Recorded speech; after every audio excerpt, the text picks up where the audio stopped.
they would like. I'm going to go ahead and get everyone checked in now. So I see we have Elizabeth, remind me, is it Stower?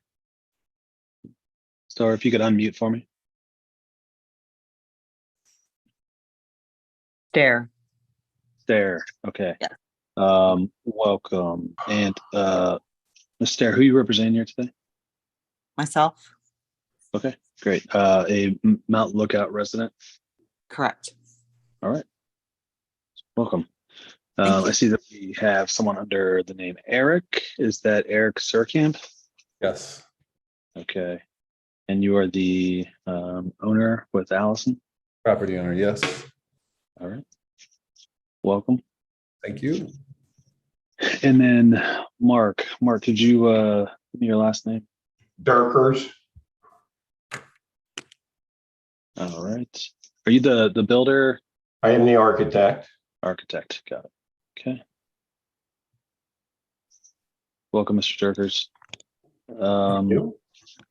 And I see that we have JP Burley, the applicant and attorney. Yes. All right. We have Miss Thayer. Are you trying to join on another platform? Yes, I am. Okay. All right. I'll let you in on that one. Just please sign out of one of them so we don't get the Yes. echo thing happening. Yes. All right. Thanks. Sure. Recording in progress. Good. All right. There we go. All right. Last thing to do here before we get started is to read through our hearing script. This will just cover the procedure for the hearing, and then we'll go ahead and jump right into it. So this is the June 7th, 2023 session of the Zoning Hearing Examiner docket. My name is David Sturkey. Again, I'll preside over the hearing. The case before us today is case number ZH20230071. The purpose of this hearing is to provide is to allow the applicant and any opposing parties or potential opposing parties to testify and to offer and refute evidence and testimony. This hearing will follow the rules found in the zoning code and the supplemental rules of the Zoning Hearing Examiner. All testimony and evidence that an applicant or any opposing party wishes to offer must be presented at this hearing. The hearing will proceed as follows. The applicant's attorney, or the applicant's agent will first present the applicant's case. I will then move to public comment. Anyone from the public will have an opportunity to speak after the applicant has presented its case. If the applicant is represented by an attorney, the applicant's attorney may cross-examine any person who has testified at the hearing. I failed to recognize that we also have Kathleen Meehan from the zoning department here, who will be provided an opportunity to give any testimony in addition to her staff report. In the event that any party testifies or offers argument in opposition to an application, the applicant will have an opportunity to rebut that testimony and or argument that was offered in opposition. Let's see. And then finally, the applicant will have an opportunity to make any closing statements. So for our purposes here today, I'll allow Mr. Burley to introduce the project and any witnesses that he would like to present. I'll then go to Ms. Stare to provide any public comment. Mr. Burley will have an opportunity to ask any questions of Ms. Stare if he would like. And then I'll go to our zoning department. Kathleen Meehan will be able to provide any testimony. Mr. Burley can then respond to any testimony provided from either Ms. Meehan or Ms. Stare, and then make any closing statements. After all presentations have been made, I'll close the hearing. Decisions may be expected within 2 weeks. I may limit or exclude any testimony that I deem irrelevant or outside the scope of the application being considered. I may interrupt any speaker to ask questions or make any comments. In the event of any technical difficulties, I'll do my best to troubleshoot those on the fly. To the extent there's some defect with the Zoom that prevents us from meaningfully going forward with the hearing, I may continue or postpone the hearing at my discretion. Okay, last thing I need to do is swear in all of our witnesses. So if you intend on providing any testimony here today, making any comments, asking any questions, doing anything other than just strictly observing, and you are not an attorney in your attorney capacity today, then I need to swear you in. So if that's you, if you could raise your right hand, I need everyone to answer out loud. Do you solemnly swear the testimony you shall give will be the truth, the whole truth, and nothing but the truth? I do. Yes. All right, fantastic. Mr. Burley, are you ready to proceed? I am. And Mr. Burley, as you know, I'm liberal about how you want to orient this. If you want a direct exam, ask questions. If you want to just turn it over to witnesses to make presentations, it's really completely up to you. Thank you, Mr. Examiner. I appreciate the chance to talk with you today. I'll give a brief overview of the application, and then I will call Eric Surkamp and Mark Durkers. And if it's okay with you, Mr. Examiner, I'll wait until the end to do closing after it's closed. Sure. So just as an overview of this application, the property in question here is 322 Lookout Drive. It's in the neighborhood of Mount Lookout, and it's in the SF6 zoning district. As are many of the lots on Lookout Drive, it would be considered too narrow by the zoning code's standards today. This creates some practical difficulty when designing, as Eric and Allison Surkamp hope to do, a functional modern house that meets the needs of residents and families in the year 2023. So they have worked closely with Mark Durkers to come up with a design that is compatible with the neighborhood, is a very minor deviation from the language of the zoning code, and arguably is not a deviation from the express language at all. And so to get more fully into that, the proposed house that will go here is compliant with the zoning code in every respect except for the two projecting bays on either side of the house. The right side projecting bay will project into the side yard setback by approximately 2.8 feet. The left side projection will project into the setback by approximately 2.95 feet. These would be permitted by right if they satisfied the planning department's internal definition of a bay window. This definition is not codified in the actual text of the zoning code. It's a definition that we have learned through conversation and cooperation with the department. And that definition requires three elements to constitute a bay window. The first is that there are windows on all three sides, that the bay window form a continuous recess within the interior and can only contain one room. And lastly, that each elevation contained 50% windows.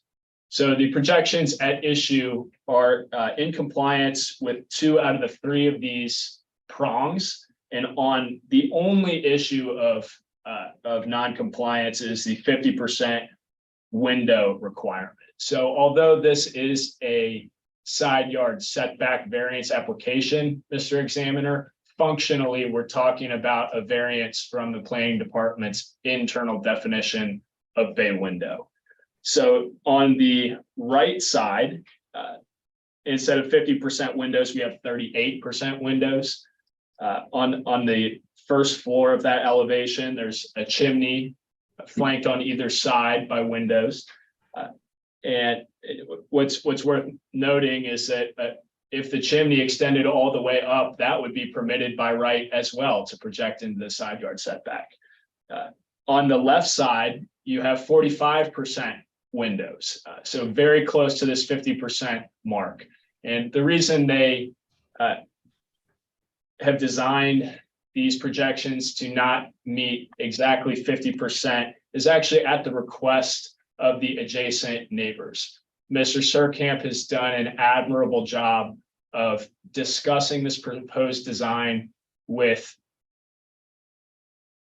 I believe, every property owner within 100 feet of his home, including the owners and occupants on either side of his property.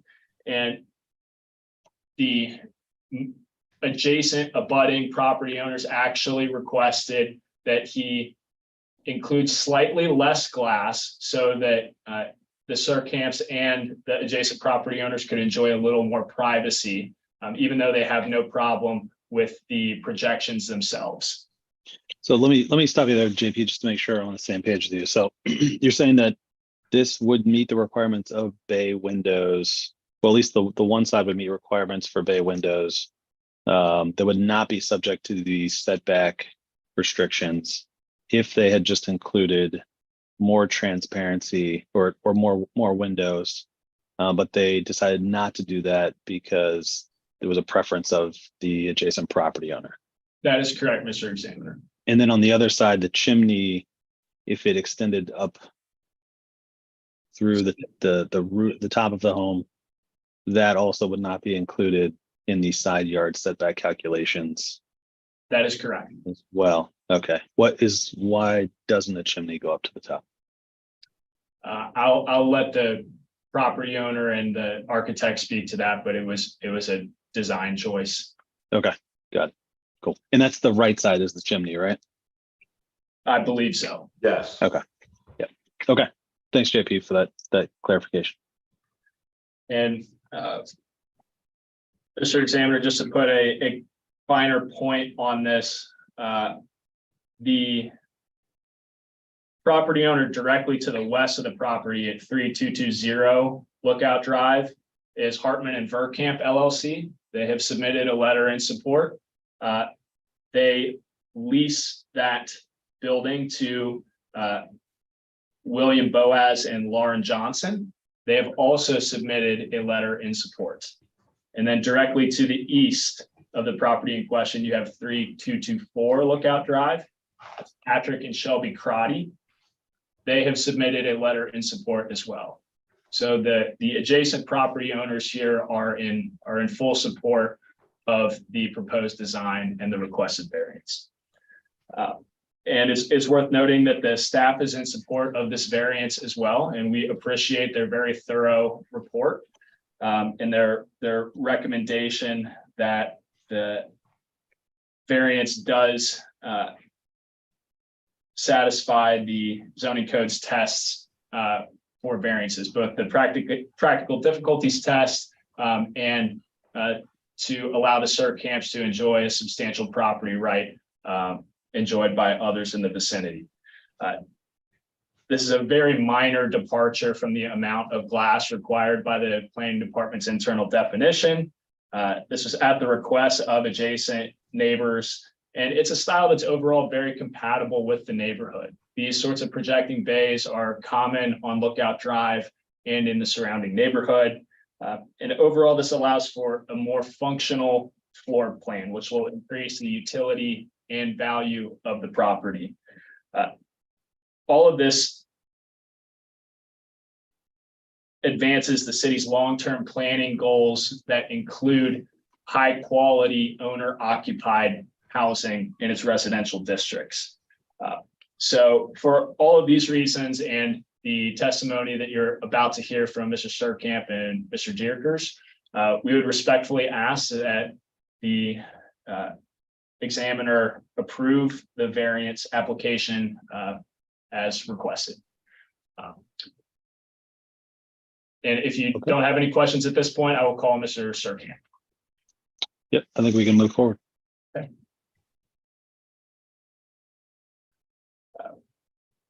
Mr. Surkamp, will you spell your name for the record and introduce yourself, please? Yes, it's ERICSURKAMP. I am the property owner of 3222 Lookout Drive. And what do you do for work, Mr. Surkamp? I work in real estate as a realtor with Comey and Shepherd.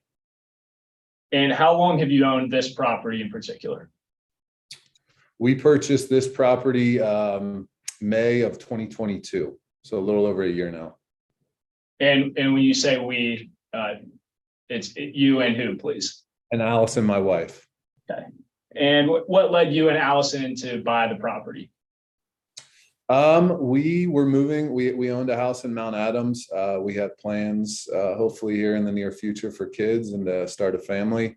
We did not have a yard prior to that in Mount Adams, so we love the neighborhood. We love Mount Lookout, love the street in particular, and we're very excited at the opportunity to move over there.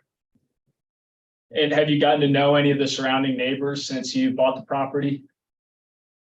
We have, like you said earlier, I've called a lot of people on the phone. I've door knocked to surrounding homeowners. Anybody that I could really get a hold of. I think I even went beyond 100 feet, maybe to 150 feet, introducing ourselves. We shared plans with everybody. And Patrick and Shelby, we've gotten to know a little bit more, who live directly to the right of us, but look forward to getting to know everybody more in the future. And so tell us about your plans for the property. Yeah, I mean, we plan on living in this home for a long time, and that's part of designing it this way. I know when we originally purchased the property, we had gone down the road of trying to remodel it, and it just didn't seem like it was very feasible from a cost standpoint with what we needed in a home. And so tell me about the projecting bays in particular in this design. How will those benefit and improve the design of the home that you have planned for this property? Well, I think the house that is currently standing on the property has a projecting bay on that right side as well. I know many of the houses up and down the street have those bay windows.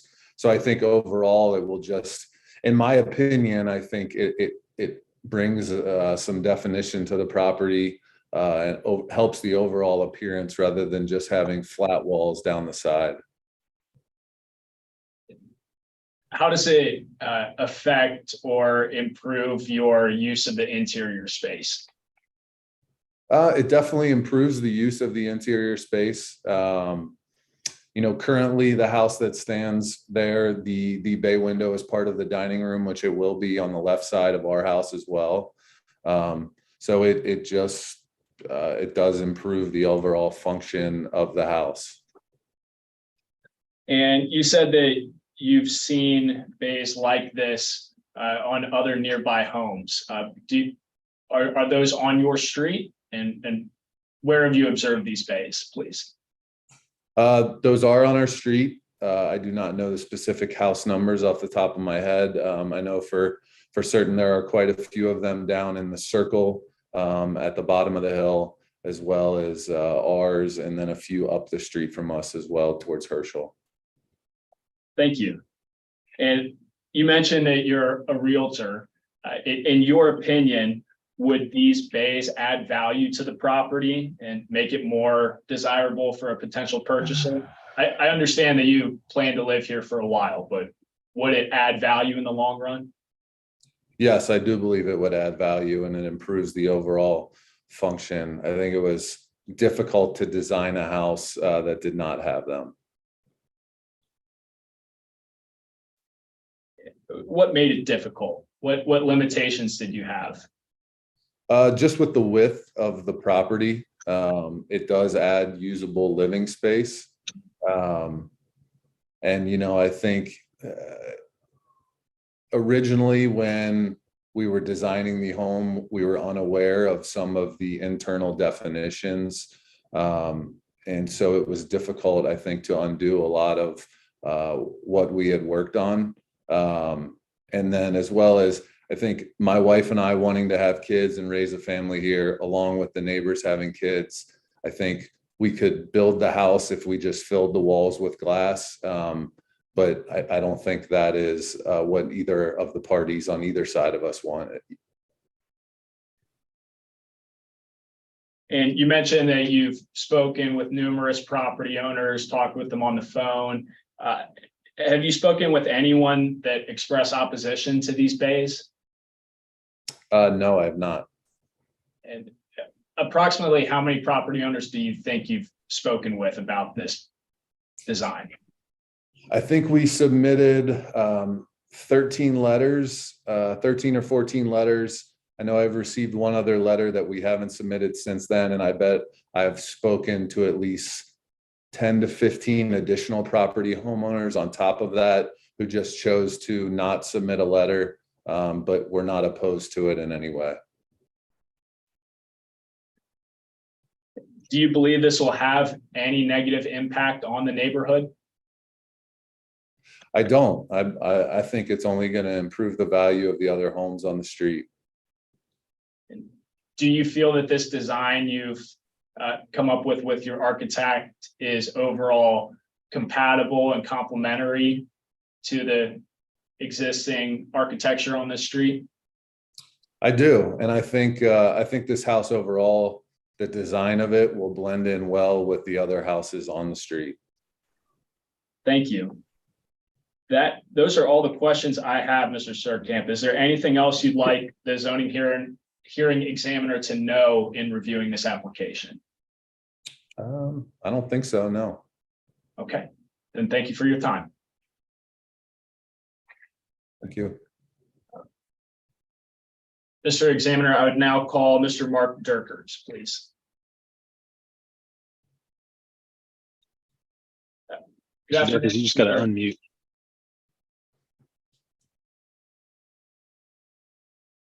Good afternoon, Mr. Durkers. Thank Good you. afternoon.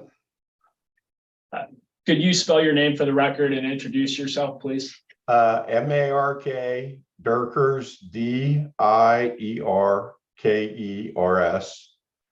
I am a registered architect and owner of Mark Durkers Architecture. And are you a licensed architect in Ohio? Licensed in Ohio and Kentucky, and have been doing it for 35 years. Been licensed for 35 years, since 1988. Have you designed many single-family homes in the city of Cincinnati? I have probably at least 25 to 30. Okay. So it sounds like you have some experience in this area. I do. What constraints did you have on this property? What was challenging about the design? Well, this lot, in SF6, like you alluded to, the standard is a 50-foot wide lot. And when we called up to zoning early on to get the setbacks, they said it was a substandard lot because of it only being 40 feet in width. So the constraints were, obviously we were dealing with 10 foot less in width. They gave us I believe it was 2.5 feet of less setback requirements on the sides than what a normal 50-foot wide lot would be.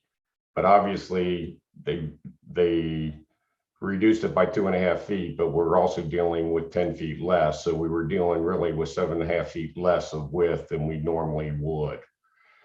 Also realized that on a substandard lot, typically you can go as deep as you want on a lot as long as you do not go beyond the rear setback line. In this case, because it's a substandard lot, if your house in depth gets over 60 feet, you are required to reduce it in width by a foot for every 10 feet farther you go back. So it actually, you know, we were struggling spatially to get everything space-wise, square footage-wise, to get into that footprint.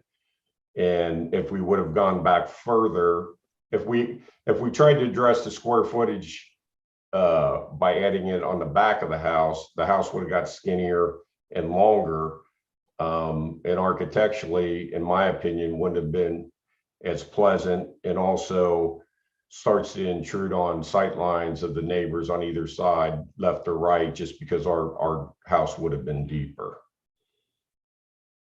That certainly sounds challenging. So when you decided on these bays, what advantages did you see from a design perspective? Well, with less of a width to work with, it's either, when you're designing the house, you either stack rooms with like a center hallway, so you have rooms on the left and the right, or you do more of a shotgun approach, which is like a single corridor with rooms on one side, which doesn't really lend to the open concept that everybody's looking for in today's lifestyle. And it also would have meant, again, pushing the house further back, what I just alluded to before. So in order to get the proper clearances, width that we needed for some of these rooms, we introduced the bays on the left and right side. And in designing these bays, did you attempt to design them in substantial compliance with the zoning code? Yes, in fact, I mean, you alluded to it, Eric alluded to it, per the code, the bays meet all the setback requirements of the zoning code as you read it. Obviously, I became aware of the internal requirements when you guys did too. So Can I just ask to what is the requirements for the bays? Is it 3 feet on either side? It depends on what on the side yard, it depends on what type it is, but for bay windows, it's 3 feet and it can be no longer than a third of the total length of your house. And, So if you got a 60-foot house, it has to be it can't be any longer than 20 feet. gotcha. And 3 feet is what you're asking for on the left or the west side, is that right? Correct. No, it's a little under 3 feet, right under 3 feet. Okay. Is it what is is it 2.8 feet? Is that right? On the right, it's well, JP, you had the dimensions, the exact dimensions. I think I may have calculated them slightly differently than what's in the staff report. I think if there's inconsistency there, probably defer to the staff report on the precise depth. But I had 2.8 feet on the right side and 2.95 feet on the left side. Yeah, I mean, so the site plan and the relief that's granted will ultimately control. I just wanted to make sure that we're on the same page, that Sure. it's 2.8 and not 3. And I know that that's not a distinction that I think is going to be, material here, because it is very, very small, but like, I just want to make sure that the numbers were correct. Yeah, I designed those bays on the left and right to meet the code, in section 1421, the table, 1421.07 of allowable projections into the, side yards. Okay. All right. Thanks. So, Mr. Durkers, just to confirm, are these projections less than a third of the length of the building wall? They are, yes. Okay. And on the department's internal definitions, do these projections have windows on all 3 sides? They do, yes. And does each bay have a continuous recess within the interior? Yes, they're contiguous within a single room, yes. And so just the third requirement that is at issue here, what percentage of each elevation contains windows? It is, well, they're on bay 1, it was 45%, and on bay window 2, it was 38%. Okay. So it was fairly close to 50%.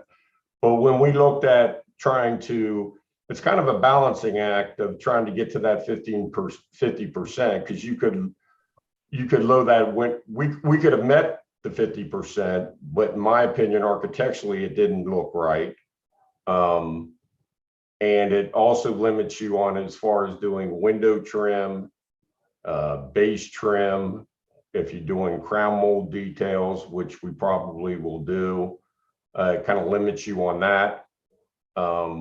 In the dining room area, it is an open concept with doors on the rear. So we were trying to create an area for a base cabinet, for a buffet, and for furniture. So you have a lot of different things going on, plus obviously the structure of not only the floor, but the ceiling, and also the structure just to maintain the integrity of that bay window to make it function with other loading requirements required by the building code. Thank you. And so in light of all of that, do you feel that 50% window is a reasonable requirement here? I think it's a little tough to get to. I think in, the traditional bay windows that we saw in 1920, you probably could get that. But I think the way,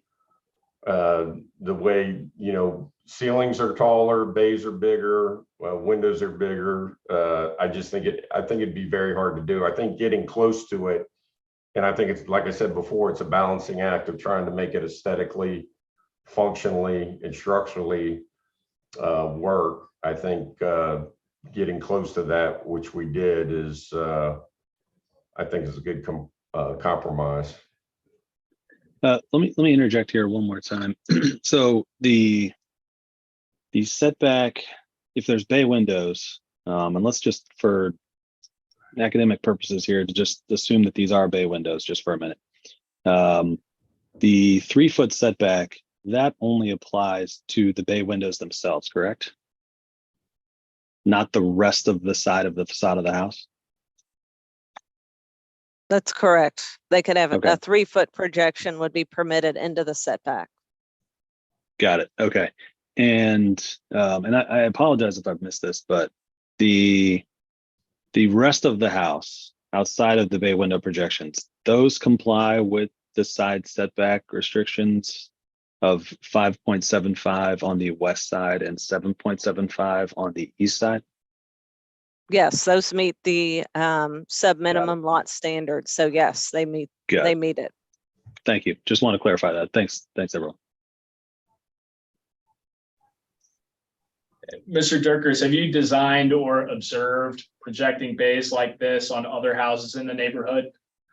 I have. I mean, if you walk up and down that street, you see them. I have done. I've done a house on Kroger Valley Farm that had bay windows and certainly wasn't 50%. I've done some down on Walworth where the Homerama was. I've done 2 houses down there and seen several others on like Drake Wood and Oakley, Drake and Drake Wood. Now, whether those, fall into the setback requirements or not, looking at them, I kind of feel like they're into that projection table that you see that I referenced before in 1421.07. So do you believe that these bays will be consistent with the character of the neighborhood? Absolutely. And that's all I had. Is there anything else you'd like the zoning hearing examiner to know about your design or this application? No, I think we worked really hard at trying to balance today's living style with be respectful of the neighborhood and the surrounding properties. And we worked really hard as far as getting them in, meeting the setback requirements, meeting the code as far as bay windows, how they're defined size wise in the code. And also, it conforms to the height regulations. And I can say from day one, Eric and Allison were very concerned about being good neighbors as far as trying to scale their house, and make it fit within the neighborhood. Thank you, Mr. Dirkers. Anything else right now, JP? That's all I have right now, Mr. Examiner. Okay. I think we can move on then to public comment, which I think our only member of the public here is Ms. Stair. Ms. Stair, would you like to add anything to the conversation? Thank you. First, thank you for the opportunity to share my opinion. I live on Van Dyke and Lookout Drive, so I'm right on the street, basically, at the corner. And I'm really happy to hear that there was, engagement with the immediate neighbors and that they're into it. And speaking for myself, my house is 1920. I've renovated it extensively, and one of the charms of the street, in my opinion, is that the scale is small and that people like that there are spaces between the houses, and that basically there are no garages larger than a single car garage facing the street. I think this is a great design. I think it's a little out of scale to the street, frankly. I have bays in my house. They're on the first floor, and I think the majority of the houses, I haven't investigated, I'm not an expert, but generally, I think the bays are on the first floor. And I think one of the other things that's great about the street is there's enough green space that those side areas provide, that people can create privacy and screen neighbors. So I just, ideally, I'd like to see a little, scaled a little back. I could see like the bay on one side, but maybe both sides. I question that. And really, I think that's all I have, but I'm happy that you're interested in the street and investing in the neighborhood and the community. And that's all I've got. Thanks. Mr. When you say scale, I mean, Yeah. it does. I mean, it seems like it does fit within the zoning requirements outside of these bays. Pretty much every other way. Is it? I mean, is it just the bays themselves? I mean, you mentioned several other elements, but Yeah. So I know that, well, I'm aware that for the existing zoning code, 35 feet, I believe, is the height, and the surrounding houses, I don't believe, meet that height. I think they're maybe 10 feet short of that. So this would definitely stick up. I don't think there are any of the houses on the street that are that high. So, but that's within the zoning code. So, to me, that's all, I guess. Also, the front appears to come where the other houses' front porch, like the living quarters, come to where the front porches are adjacent, and that is not in keeping with the street. Those are just some of my observations. sure. Thank you, Ms. Thayer, for your time, your testimony here today. I really do appreciate having the perspective of neighboring property owners and folks that are obviously much more familiar with the street than I am. So appreciate your testimony. Thanks. Okay, back to JP and the owners. One question: how is this going to read from the street? Is it going to read as like 3 stories here, or what are we looking at? Can you guys respond to some of her comments about the scale and in the surrounding context with some of these other houses? I'll call I mean, it is 3 stories on front, but we also have a 2-story bay window over the garage. So is that the scale of that three stories? We also do have a covered front entry with an open stairwell leading up, which I know several of the homes in that area have stairs that kind of, transgress up the contour to get to the front door. Because this lot does our lot does slope from right to left, from east to west. Also, in the height requirement or the height issue, the house, to the right of our house is sitting up on a hill. So, even if I don't know what the height is, but if it was 25 feet, it's probably close to the height of what our house is.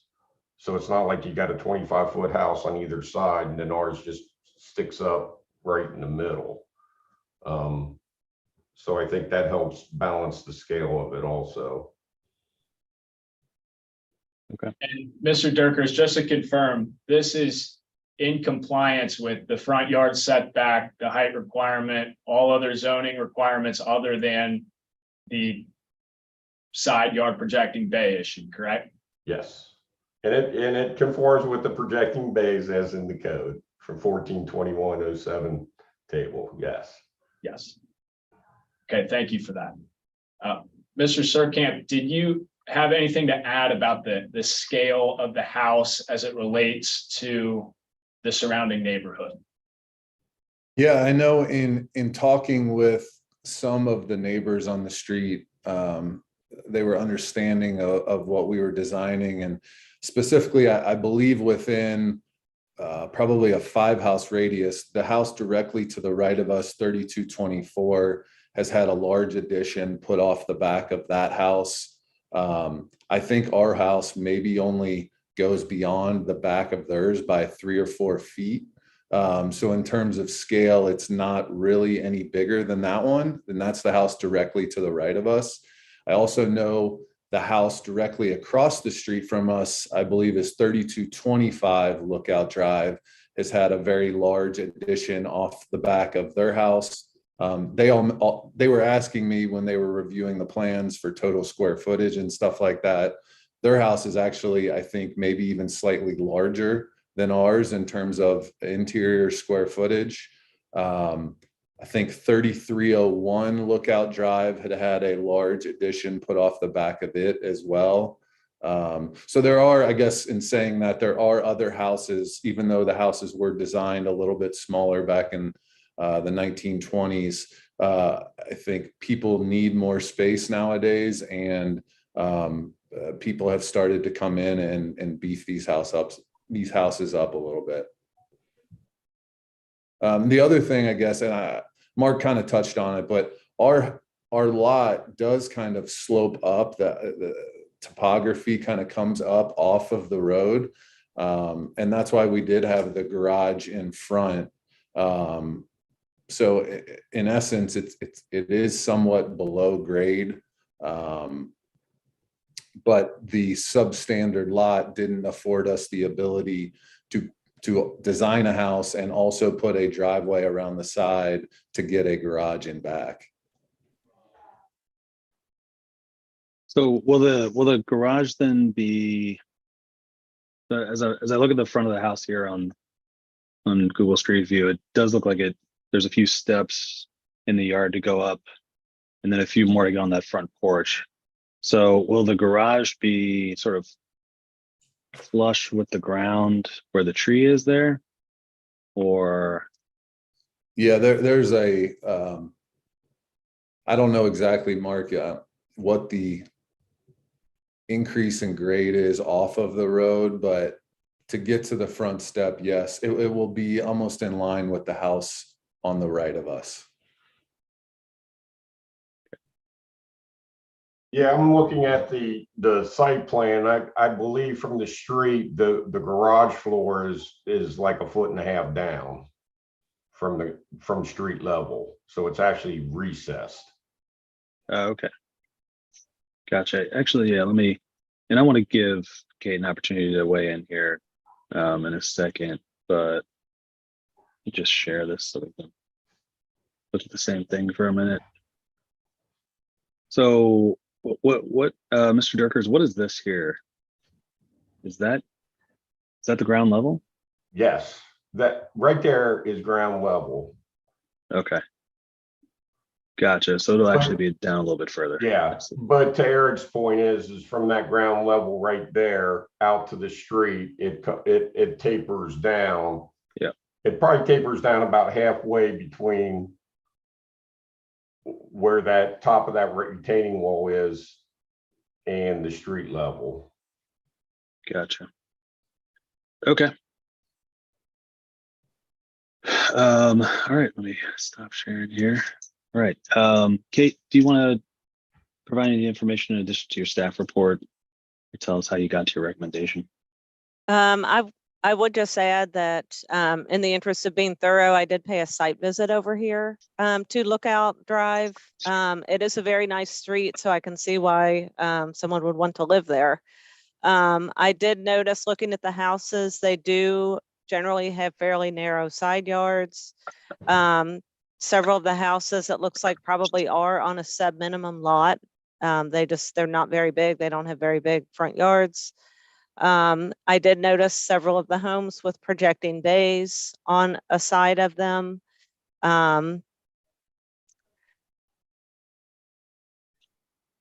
And I Any with guess- two-story bays? I did not see any two-story bays. I see one-story bays. And I guess I also, seeing the work that the applicant and owner did to engage with the community and really get the support, especially of the adjacent neighbors, did also factor into my decision. So I was very glad to see that, they did really make a big effort to engage with the neighbors and make sure that they would be okay with this new house they're proposing. Okay. Anything else, Ms. Meehan? No, I don't have anything else. Okay. Thank you. Thank you. Thanks for your testimony and your staff report. Okay, I'm going to go back to JP. Anything in closing or otherwise before we adjourn today? Yes, Mr. Examiner, just to summarize what you've heard today, this variance, it is a variance, but we're not really deviating from the express language of the zoning code. This is an internal definition that the property owner and the architect learned about as they went through their design process, and they did their best to work with the planning department and come up with a design that not only works for the needs of the CERT camps, but is very compatible and even complementary to the existing streetscape and the surrounding neighborhood. The topographical constraints and the sub-minimum lot size on this parcel make it practically difficult to design a functional modern home on this lot. And if you were to look at the Duncan factors, Mr. Examiner, this is a very minor deviation from the rule. If it is a rule per se, there's no adverse impact to the public here. This only adds to the character of the neighborhood, and it provides great private and public benefits here. It'll benefit the CERT camps in having a wonderful home that they can enjoy for years to come. It will likely add to the character and property value of the street. For these reasons, we feel that they've satisfied the practical difficulties test under your code, but also you've heard that these sorts of bays exist throughout the neighborhood on Lookout Drive and in Mount Lookout, the city of Cincinnati. These are a very common design element. So you could consider this a substantial property right that this variance will allow the CERT camps to enjoy. And as I've already stated, it's surely in the public interest. There's no harm here. It's only benefit. It's only good. So for these reasons, we would respectfully ask that you grant the variance application, and we thank you very much for your time. Thank you, JP. JP, one final question for you, and I certainly understand the frustration of designing this and not knowing the internal working definition for the bay window. But JP, are you contending that the internal definition for the bay window is unreasonable? Because and if so, what would you change about that definition? Because those three things seem pretty consistent with what I would think of as a reasonable bay window exception. At least the amount of glass, Mr. Examiner, is not necessarily reasonable under all circumstances. As you heard from Mr. Durkers, bay windows as they're designed today often do not have 50% transparency. We're not arguing about the other aspects of the department's internal definition that we are in compliance with. Gotcha. So less than 50%, you would say would be a better Yes. way to characterize it with. And we're very close to the 50% mark anyway. So this is a very minor deviation that we're talking about. Okay. All right, great. Let's leave it at that. Thanks again to everyone for their testimony. I want to spend just a little bit more time with this. I know you guys are anxious to get an answer on this. I said I'll have a written decision within 2 weeks. I'll try to let you know as soon as I can, maybe even sometime before that, JP, what my ultimate decision is going to be on this before I start writing the written decision. Sometimes I'll go through these hearings and I'll be able to make a decision right on the spot. I want to spend a little bit more time with the information after taking it all in today. I will have a written decision done within 2 weeks, and as soon as I finish that, I put it into a PDF.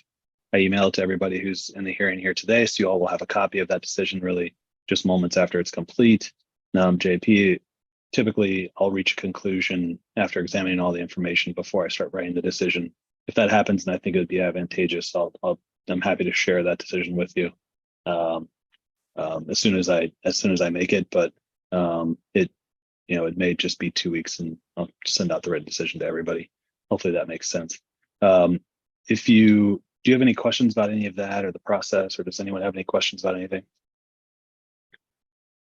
Okay, great. Let's see. I think that's it. If anyone would like a status update on the decision, feel free to reach out to me directly, or any other questions about the process. I'm happy to field any of those if anyone hasn't. Thank you all again. Unless there are any questions right now, we are adjourned.